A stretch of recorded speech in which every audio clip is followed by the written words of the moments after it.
un día sí y al otro también aquí en Arriba Gente y en todos los espacios informativos en nuestro país, estamos brindando noticias, podríamos decir, político-electorales, si se me permite la unión, más allá de que para la gran mayoría de los políticos en nuestro país no es momento de hablar de candidatura. Pero nosotros, empecinados, y porque además no les creemos mucho con eso, y hay pruebas de ello, lo que ha pasado en las últimas horas, vamos a hablar de candidaturas, o por lo menos vamos a hablar de preferencias, o por lo menos vamos a hablar de un momento que a nosotros nos parece históricamente un momento muy interesante para analizar lo que está sucediendo en la política uruguaya. Y para ello no lo vamos a hablar ni Daniel ni yo, se lo vamos a preguntar a un especialista, a Daniel Buquet, politólogo, a quien lo tenemos aquí en la mañana de Arriba Gente. Daniel, muchas gracias por aceptar la invitación. ¿Qué tal? No, un gusto. El gusto es mío.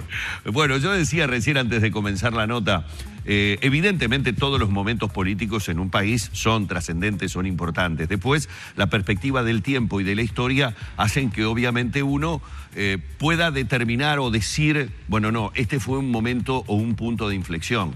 El presente no te permite ver a veces que ese fue el punto de inflexión. Las consecuencias de esa situación lo hacen ver con el tiempo. No todas las cosas son tan anunciadas y cantadas como, por ejemplo, fue la salida de la dictadura hacia la democracia, donde ya de antemano decís, este es un momento histórico en la vida del país. Aquí hay un cambio que se está dando generacional en las figuras políticas, pero también en el movimiento que está teniendo el electorado y el votante, que me parece que lo hace particularmente atractivo por la incertidumbre que genera. ¿Tienen esa percepción ustedes que manejan y trabajan a diario este tema? Está muy bien lo que decís, porque, a ver, lo primero, es muy difícil predecir el futuro cuando el futuro va a cambiar. Cuando el futuro se mantiene igual al pasado, lo predecimos bastante bien. Y en países como Uruguay, donde las cosas cambian, pero cambian lentamente, uno tiende a predecir el futuro igual que el pasado. En todas las elecciones nosotros tendemos a pensar, bueno, la elección próxima va a ser parecida a la anterior. Claro, tal vez pierda el Frente Amplio y gane el Partido Nacional, pero no nos imaginamos otras alternativas. Pero ya se han venido introduciendo cambios relevantes, por ejemplo, la aparición de la figura de Novik. Para la costumbre uruguaya es algo inusual, no sabemos cómo le va a ir en la próxima elección, pero sabemos que tiene una presencia relativamente importante. Luego, dentro de los principales partidos políticos también hay movimientos, novedades. Bordaberry dio un paso al costado. No se sabía lo que iba a hacer Larrañaga en el Partido Nacional, no está definida la candidatura en ese sector, pero Larrañaga ayer plantó presencia y dijo, sigo estando por acá. Y el Frente Amplio tiene todo este tema de la renovación generacional, ¿no? Los tres viejos líderes del Frente Amplio, que además venían siendo los más populares, ya no están así. Los tres me refiero a Vázquez, Mujica, Astori. Bueno, la gente imagina que posiblemente den un paso al costado, ¿no? ¿Vos te imaginás eso? Si yo me lo imagino, bueno, como una posibilidad, sí, no como una certeza, ¿no? Claro, está bien. Uno podría decir, bueno, ¿cuál es la próxima interna del Frente Amplio? Mujica, Astori. ¿Por qué? Bueno, porque fue la anterior. No, eso sería predecir el futuro mirando para atrás. Sin embargo, hay una danza de nombres de gente más joven, tal vez no muy jóvenes, pero por lo menos más jóvenes que estos otros líderes, que están en la opinión pública y algunos de ellos con un potencial hoy por hoy muy interesante. Ni hablar el intendente Daniel Martínez. El Pacha Sánchez decía que el Frente está viviendo como un dramatismo este cambio generacional. Bueno, porque no se termina de acomodar, ¿no? En esa danza de nombres, primero, los veteranos no terminan de dar el paso al costado. Por un lado, Mujica dijo que no va a ser candidato, pero es Mujica, por lo tanto, no lo podemos tomar como una certeza absoluta. Astori ni siquiera ha dicho que va a dar un paso al costado. No. El tema de Astori más bien es que su imagen viene bastante más cascoteada que la de Vázquez y la de Mujica, y entonces eso le crea más dificultades si él eventualmente quisiera lanzarse. Y luego van apareciendo nombres nuevos, ya estaba el de Constanza Moreira, el de Daniel Martínez, obviamente, que había sido propuesto como precandidato, aunque él finalmente desistió de competir, pero no sería un nombre nuevo como una posibilidad. Otros que aparecieron y se derrumbaron, que es el caso de Sendik, ¿no? En su momento en la transición del periodo pasado a este, Sendik aparecía como una figura de recambio muy interesante, pero una serie de circunstancias han hecho que su popularidad esté... Y ya que lo nombrás, como dicen los chiquilines, ¿Sendik ya fue? Da la impresión, sí, da la impresión de que sí, de que el manejo que ha tenido de algunos aspectos, porque fíjate que justo en estos últimos días aparece este asunto de las tarjetas de ANCAP, donde nuevamente, como yo que sé, por decir algo, el caso famoso del título, no parece que lo haya manejado de la mejor manera, ¿no? Su aparición pública, decís. Su respuesta pública frente a una información muy parcial al respecto, que pretendía ser una respuesta contundente, luego cuando aparece el resto de la información se desdibuja. Se desdibuja. Exactamente lo mismo sucedió en el, por llamarlo, capítulo título, claro, en donde también la aparición debió haber sido contundente y terminó desflecándose. Por eso, yo lo que no veo ahora en este recorrido de deterioro de la figura pública de Sendik,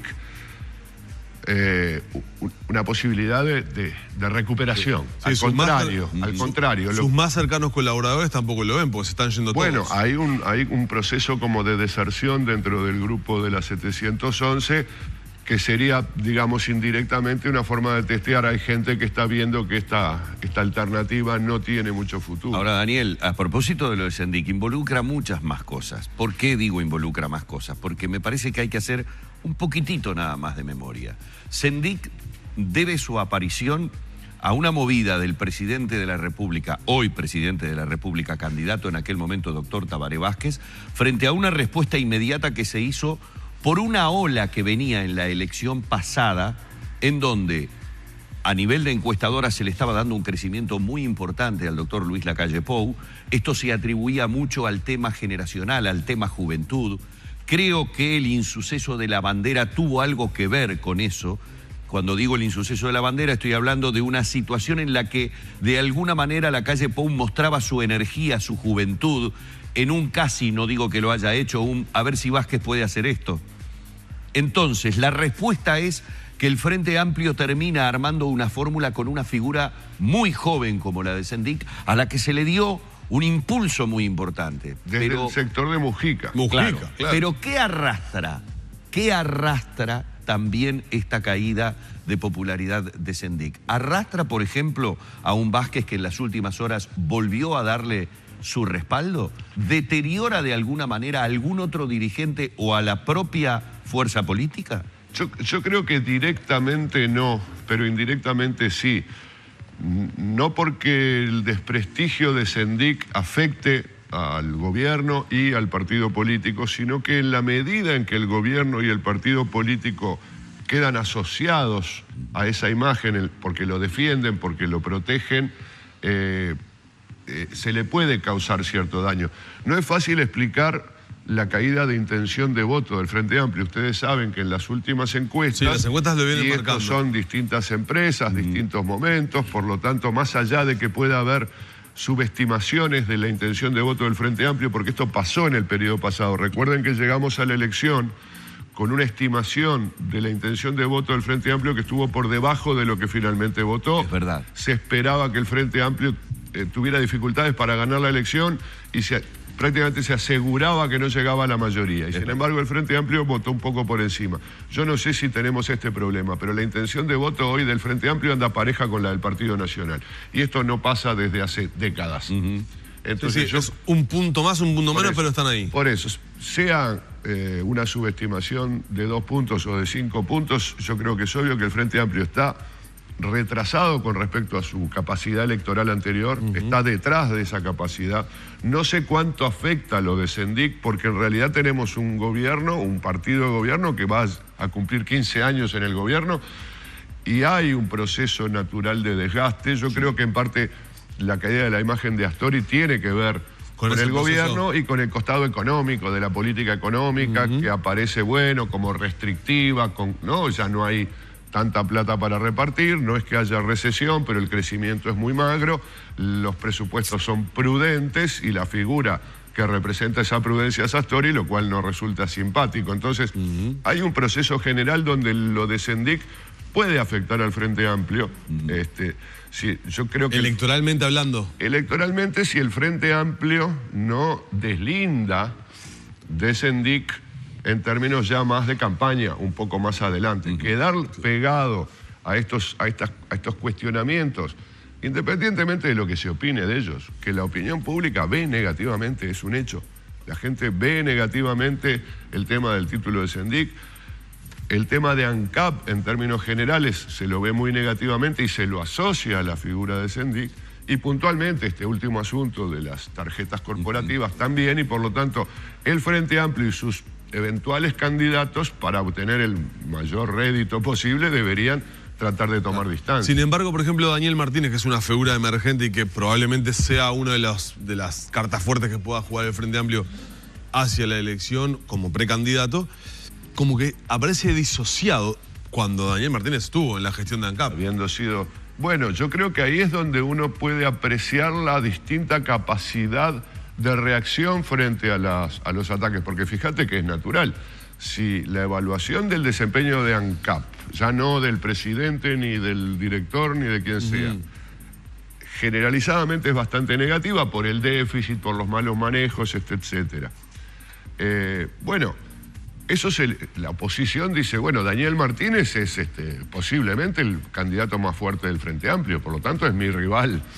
Mi objetivo es ese. Claro, vamos a aprovechar para pegarle por ANCAP porque él estaba como presidente. Sin embargo, yo creo que Daniel Martínez, claro, es intendente de Montevideo, eso de algún modo lo protege. El intendente, cualquier figura de gobierno puede manejar los tiempos de aparición pública y los temas sobre los cuales va a hablar. Pero Daniel Martínez da la impresión de que zafa con más comodidad de este tipo de cosas. Y eso tiene que ver con su capacidad también de enfrentarse a los medios y de comunicarse con el público. Creo que Daniel Martínez tiene una gran capacidad en este sentido, porque de hecho, fíjense que la imagen de la gestión de la Intendencia no es muy mala, es razonablemente positiva, no es fantástica tampoco, pero ha crecido con respecto al periodo anterior. Y es difícil pensar o atribuirle esta mejora simplemente a las obras realizadas por la Intendencia, porque no hay tanta cosa objetiva que vos digas, ah, no, claro, la gente ahora ve que la basura, el tránsito... No es tan así. Incluso más allá de la gestión, la encuesta Factum de líderes políticos lo da posicionado primero y mejorando. Sí, señor, muy bien posicionado. La empresa Radar sacó hace una semana, un par de semanas, un estudio particular, porque se hace a través de Facebook, donde en lugar de preguntar intención de voto, le pregunta a quienes no rechazan votar, la posibilidad de votar a un partido político, le pregunta por los candidatos y le pregunta si es probable que lo vote o que no lo vote. No es a quién vas a votar, sino si vos fueras a votar, ¿votarías a esta persona? Daniel Martínez tiene, dentro de toda la lista de líderes del Frente Amplio, el mayor potencial, más que Mujica. Que Mujica había sido un tractor en este sentido. Por lo tanto, algo tiene Daniel Martínez, más allá de su capacidad de gestión, no la estoy cuestionando, pero estoy diciendo, no me parece a mí que sea la capacidad de gestión lo que está logrando esto, sino su capacidad de comunicación, de transmitir una imagen que yo creo que es atractiva para muchos electores, en particular muchos votantes del Frente Amplio, porque es más desacartonado, bueno, porque es de otra generación, porque luce solvente cuando explica las cosas, en fin, todos esos son atributos que un candidato para posicionarse requiere y lo está logrando. Hay algunos otros en el Frente Amplio también, pero hoy por hoy vienen atrás, ¿no? Figuras como Constanza Moreira, que ya mencioné, la ministra Carolina Cose, que aparece en una interesante ubicación en el ranking, y la novedad, por ejemplo, de Mario Vergara, cuyo nombre, bueno, él no está en campaña porque es presidente de un ente público, pero se manejó a partir de una entrevista. ¿No? Se ha mostrado públicamente, no obviamente en campaña, ni mucho menos, pero que también aparece en esa encuesta con cierta potencialidad, incluso mejorando. Una persona que se va haciendo más conocida, porque tampoco era tan conocido, y que va reduciendo el rechazo, es decir, potenciales votantes van aumentando. Vamos hacia fórmulas mixtas ya, ¿no? Digo, hablando en géneros, hombres, mujeres, mujeres, hombres. Bueno, eso habrá que verlo, ¿no? Porque la fórmula, si bien eso, por un lado, es reclamado, porque las mujeres y los feministas en general, sean mujeres u hombres, reclaman la paridad de género o la alientan o la estimulan, pero la fórmula presidente-vice en los partidos es lo que ha mostrado la breve historia uruguaya de los últimos, de estos años de competencias internas. Se arma para compensar a los principales sectores del partido. Cuando hay uno solo, como pasó con el Partido Colorado, uno solo que le pasa por arriba a veces hegemónico en ese caso. Bueno, no, pero en el Partido Nacional y en el Frente Amplio hay cierta paridad entre un sector en herrerismo, por ejemplo, y wilsonismo, o el mujiquismo y el astorismo. Entonces, bueno, ahí dice, ok, vos ganaste la interna, pero entonces el vice nos toca a nosotros. Entonces ahí hay que ver, porque si el que va a representar, podría ser Verónica Alonso en el Partido Nacional, que bueno, viene promoviendo un poco su figura y su posible candidatura. Podría ser Constanza Moreira en el Frente Amplio, pero yo creo que para que fuera Constanza Moreira la vice, teóricamente, digamos, de Daniel Martínez, ella tendría que votar muy bien dentro del Frente Amplio. Y para que Constanza votara muy bien, más allá de que ella tiene un liderazgo muy sólido, lo tiene en un sector minoritario. Necesitaría una alianza detrás de ella más amplia. Y hay un run de COSE, ¿no? Bueno, yo creo que justamente la posibilidad, porque COSE está muy vinculada al MPP, que es el sector más grande del Frente Amplio, que no es el sector de Martínez. Entonces tal vez ese esquema pudiera ser el simplificador de la competencia del Frente Amplio para que haya dos candidatos relativamente parejos y un varón y una mujer. En lo que se está dando con respecto a la incertidumbre en nuestro país también puede leerse, sin ningún tipo de dudas, por esta paridad que están mostrando ahora, que no la mostraban antes Partido Nacional y Frente Amplio, pero no nos olvidemos del esquema electoral que tenemos en nuestro país. Es decir, que todo igualmente haría suponer que se podría desembocar en un balotaje, porque esta paridad, además, nos haría mucho más segura la posibilidad de un balotaje. Es allí donde los sectores minoritarios pasan a tener una fundamental importancia. De hecho, se ha dicho mucho políticamente, el Partido Nacional necesita un Partido Colorado fuerte porque espera que sea su aliado. Y acá la pregunta tiene que ver con la situación del Partido Colorado. Hay muchos elementos que hacen de esta, personalmente la veo como una elección histórica para el Partido Colorado. El retiro, el paso al costado de su principal líder, que recién Daniel acabas de mencionar, despegado lejos en las últimas elecciones internas del Partido Colorado. Da un paso al costado, se sabe que hay una figura a la que también mencionaste como la de Novick, que muchos dicen directamente va a beber de esa fuente, de esos votantes del Partido Colorado. La situación que se dio con el tema de Cambio Nelson, la falta en este momento de un líder visible dentro del Partido Colorado. Estamos frente a una elección que podría llegar a ser histórica por lo baja dentro del Partido Colorado y por ende con una incidencia fundamental en la presidencial. Sí, el riesgo es muy grande, ¿no? Más allá de que la incidencia de esto en el resultado de esta eventual segunda vuelta no depende tanto del tamaño del Partido Colorado, sino del posicionamiento del electorado, justamente yo diría casi que en términos de izquierda a derecha, ¿no? Claro. Porque el Frente Amplio logró en segundas vueltas o en primera, en el caso de la primera elección, bueno, traspasar un poquito la barrera del 50%, ¿no? 51, 52. Pero el Frente Amplio no ha podido avanzar más allá. Quiere decir que todo lo que está del otro lado, sí, si hay una segunda vuelta con un candidato del Frente, va a votar al otro candidato. Entonces, ese grupo, que es la mitad del electorado uruguayo, que no quiere al Frente Amplio, la mitad más o menos la mitad, ¿no? Exacto. Puede votar más o menos al Partido Colorado. Puede ser un 20 o puede ser un 10. Pero luego va a votar al candidato que no sea el del Frente Amplio. Entonces allí, sí, hoy se ve muy mal el Partido Colorado porque no surge. Bordaberry llegó hasta donde llegó, tal vez él evaluó esto, votó el 17% en el 2009, cayó al 13% en el 2014. Puede haber dicho, bueno, yo evidentemente no puedo llevar al Partido Colorado a superar el 20%, a competir con el Partido Nacional. Claro, a tratar de disputar ese segundo lugar. A ver si aparece otro que pueda hacerlo. Hoy no se vislumbra. Hay movimientos del lado del vallismo, está el diputado Amado, que bueno, tiene como discursos, actitudes muy provocativas dentro del Partido Colorado, sí. Pero no, hoy no aparece con un potencial electoral significativo, entonces hay una gran incertidumbre. Algunas encuestas han ubicado al Partido Colorado en el 4º lugar. Sí. Eventualmente aparece Novik con 7, 8 puntos de repente y el Partido Colorado vaya atrás con 5. Sí. Sería extraño, sería muy difícil de imaginar un escenario así. Pero bueno, tenemos que estar preparados. Los franceses no se imaginaban hace 2 años el resultado. Nadie hubiera podido predecir esta elección francesa. No digo que en Uruguay vaya a pasar algo así, más bien lo contrario. Pero tenemos que estar abiertos a las novedades. Como decías en la introducción, estamos en un periodo de cambios generacionales en los distintos ámbitos y también las actitudes del público que se van distanciando de la política, que se vuelven cada vez más desconfiados de la política.